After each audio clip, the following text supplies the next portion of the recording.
Assalamualaikum warahmatullahi wabarakatuh.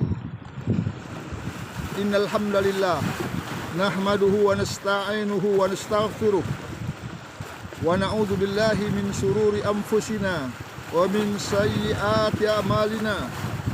May yahdihillahu fala mudhillalah wa may yudlilhu fala hadiyalah. Ashhadu an la ilaha illallah wahdahu la syarikalah wa ashadu anna Muhammadan abduhu wa rasuluh alladzi la nabiyya ba'dah. Puji dan puja kita ucapkan kehadirat Allah Subhanahu wa taala, karena hanya Allah lah yang pantas kita puji dan kita puja. Selawat dan salam marilah kita tujukan kehadirat Rasulullah sallallahu alaihi wasallam, kepada keluarganya, sahabat-sahabatnya, dan orang-orang yang telah mengikuti sunnahnya sampai hari kiamat. Pendengar kaum muslimin, jemaah yang dimuliakan oleh Allah Subhanahu wa taala, bahwa selain wali Allah yang diberi karamah keistimewaan oleh Allah, juga ada yang diberikan oleh setan, wali-wali setan, yaitu orang-orang yang memiliki kehebatan luar biasa yang dinyatakan sebagai wali Allah, dan kejadian luar biasa tersebut masuk dalam kategori karomah bila disertai dengan iman dan takwa. Sebaliknya, bila pelakunya melakukan pelanggaran terhadap apa yang dilarang oleh Allah dan Rasulnya, maka bukan wali Allah, bahkan menjadi wali syaitan. Allah Subhanahu wa taala telah berfirman, "Qul innama harama rabbi al-fawahisa ma jahara minha wa ma baton wal isma wal baghya bighairil haq wa an tusyriku billahi ma lam yunazzil bihi sultanan wa an taqulu 'alallahi ma la ta'lamun." Katakanlah wahai Muhammad, Tuhanku hanya mengharamkan perbuatan yang keji, baik yang nampak maupun yang tersembunyi, dan perbuatan dosa melanggar hak manusia tanpa alasan yang benar, mengharamkan kalian mempersekutukan Allah dengan sesuatu yang tidak diturunkan hujah untuk itu, dan mengharamkan kalian mengatakan tentang Allah apa yang tidak kalian ketahui.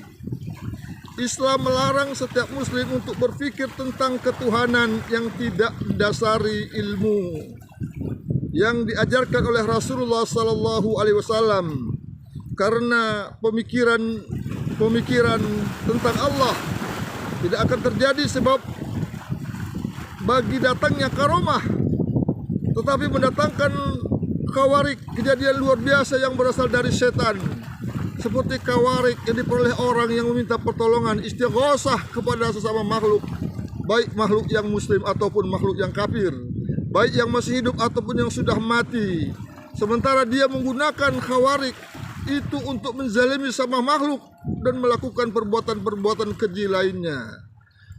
Jemaah yang dimuliakan oleh Allah, di masa Rasulullah pernah hidup seorang kahin paranormal, dukun bernama Abdullah bin Sayyad, yang sempat dikira dajjal oleh para sahabat, yang seorang Yahudi Madinah dan dikenal sebagai peramal jitu.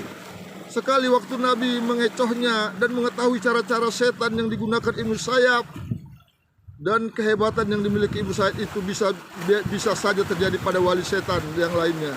Sebagaimana yang ditegaskan oleh Nabi dalam hadisnya, Nabi telah bersabda dalam hadis riwayat Bukhari yang artinya, sesungguhnya para malaikat turun ke angkasa, mereka membicarakan hal-hal yang diputuskan di atas sana.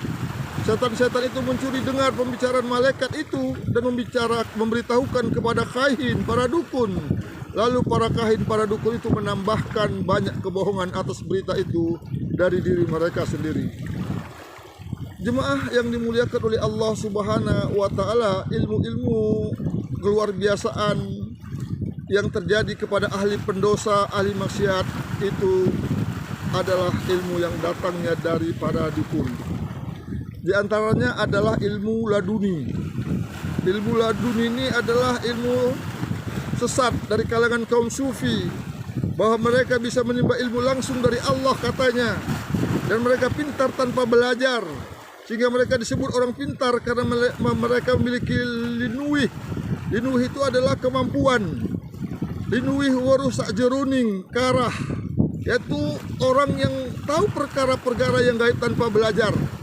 Dan waruh sakderune winarah, yaitu tahu sebelum diberitahu. Berkat kemampuan ilmu laduni mereka, bahkan mereka mendapatkan wangsit sejajar dengan syariat. Maka hadis yang sahih bisa menjadi lemah karena bertentangan dengan wangsit. Dan sebaliknya seperti itu karena bertentangan dengan wasit dan sebaliknya. Sebetulnya istilah ilmu laduni muncul dikait-kaitkan dengan firman Allah, wa 'allamnahu min ladunna ilma. Dan kami ajarkan kepada mereka ilmu dari sisi kami. Surah Al-Kahfi ayat 65. Maksud ayat tadi adalah menurut mereka adalah disingkapnya ilmu gaib bagi mereka. Caranya dengan kasab. Kasab itu adalah penyingkapan, tajalliyat, penampakan, serta melakukan kontak langsung dengan Allah dan Rasulullah Sallallahu Alaihi Wasallam. Mereka berdalil dengan firman Allah surah Al-Baqarah ayat 282, wattaqullah wa yu'allimukumullah wallahu bikulli syai'in alim. Dan bertakwalah kepada Allah, maka Allah akan mengajari kepada kalian semua. Jadi pemikiran ilmu laduni digulirkan oleh Hisam Ibnu Al-Hakam yang wafat tahun 1999 Hijrah, seorang penganut Syiah yang mahir ilmu kalam yang berasal dari Kufah. Jadi orang-orang yang memiliki ilmu laduni ini tidak lagi mengikuti Al-Quran dan Sunnah Nabi, tidak lagi mengikuti tata cara yang diajarkan Nabi. Dia berkata dia dapat ilmu langsung dari Allah. Qala Allah fi qalbi, telah berfirman Allah dalam hatinya. Kalau kita qala Allah wa qala Rasul, dia tidak qala Allah fi qalbi. Telah berfirman Allah dalam hatinya, dia mengikuti perasaan dan perasaannya saja. Ini adalah orang-orang yang mempelajari ilmu laduni yang disesatkan, digelincirkan oleh setan laknatullah alaih. Maka kita berlindung kepada Allah, kita berdoa kepada Allah agar Allah menguatkan hati kita, memberikan kenikmatan diri kita untuk beramal mengikuti sunnah-sunnah yang diajarkan Nabi Sallallahu Alaihi Wasallam. Kepada Allah kita mohon ampun dan petunjuknya. Assalamualaikum warahmatullahi wabarakatuh.